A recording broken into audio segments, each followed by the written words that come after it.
a couple of elements for me that will always happen no matter what I'm working on is time for the dog to establish an emotional connection with me.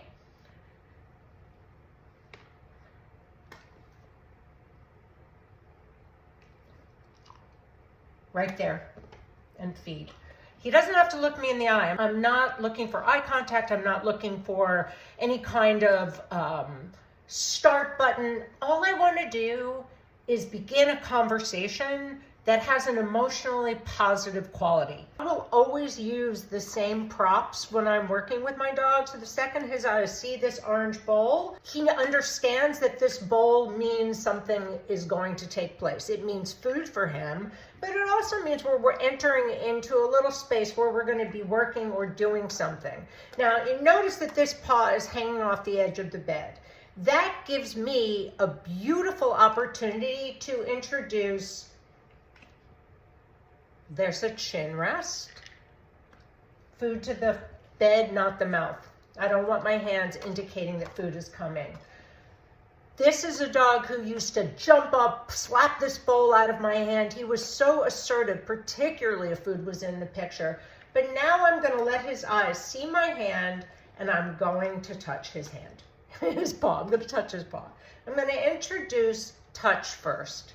And I'm going to do it in a way that just has a stop button after the touch and then a feed. I'm going to take the bowl out of the picture, neutralize the movement of my hands for a second, and touch again.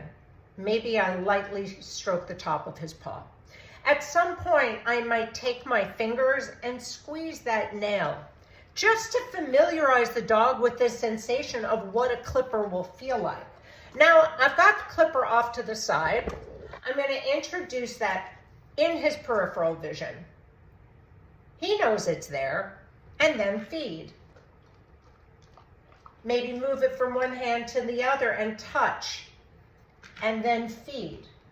So all of this is starting to include activity around his head, introduce a new object into the equation. I'll let the clipper move, maybe I'll touch, and then feed. I'll go back to that pinching and then feed. My real working tempo is much more generous in terms of giving the dog time.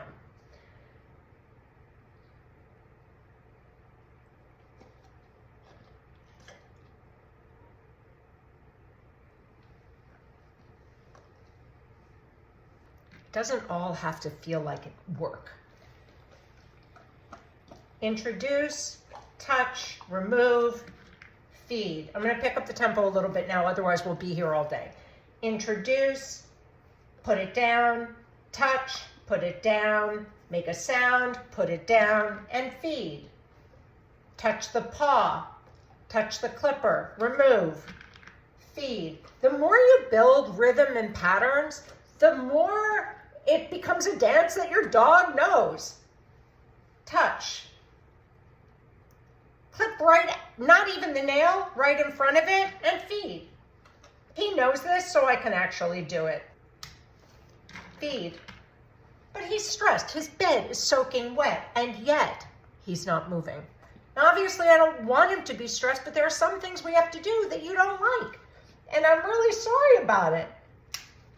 But I'm going to be really understanding, and I'm going to make it over as soon as possible without making the dog feel like they're rushed and miserable and waiting for the axe to come down.